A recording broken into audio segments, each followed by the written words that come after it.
Have you ever noticed how often you explain yourself without being asked? You say no, but then you add reasons.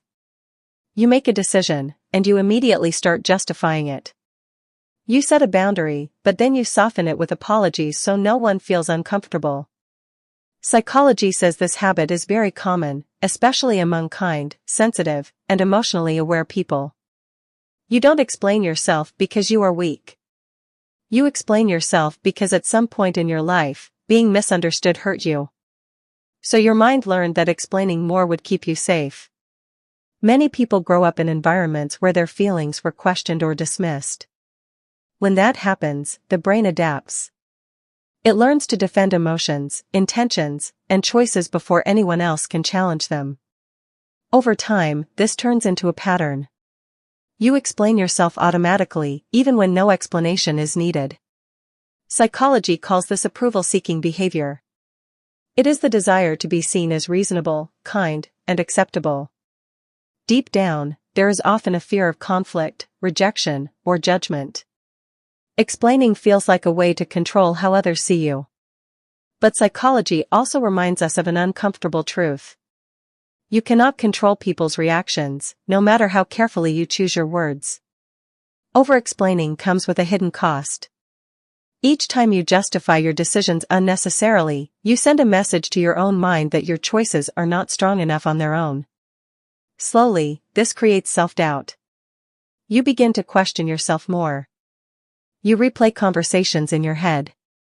You feel mentally exhausted. Psychology shows that confidence is often expressed through calmness, not words.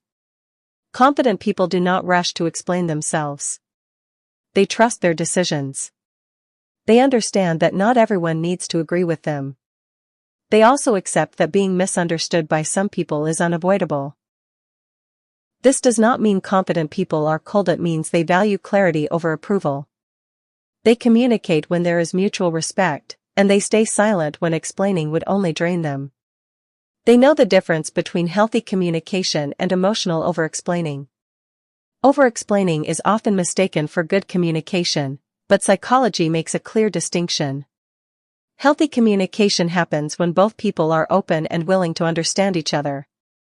Over-explaining happens when one person feels anxious, defensive, or afraid of being judged. One builds connection. The other slowly weakens boundaries.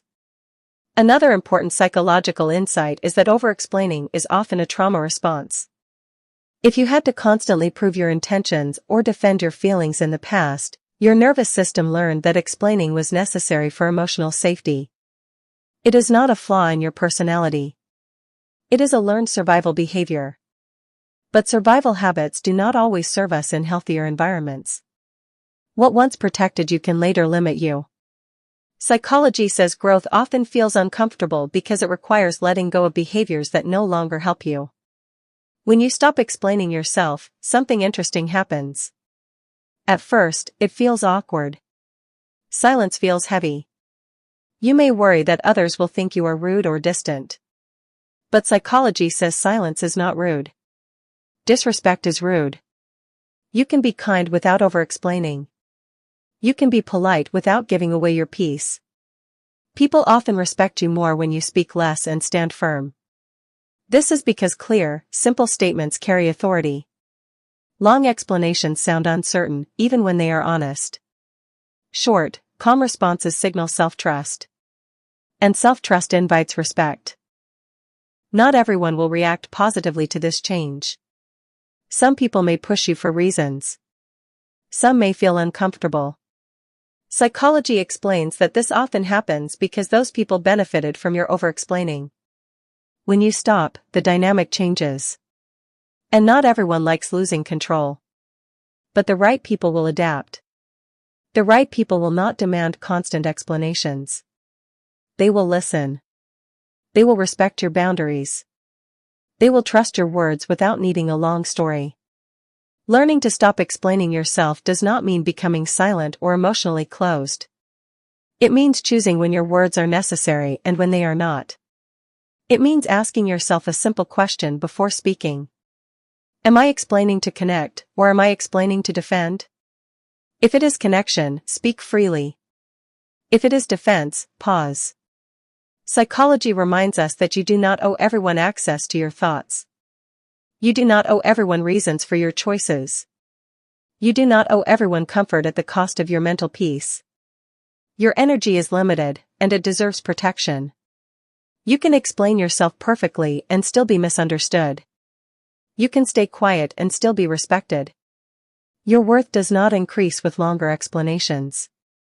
It comes from self-respect. Psychology does not say stop explaining because you are wrong. It says stop explaining because you are allowed to exist without justification. Your no is enough.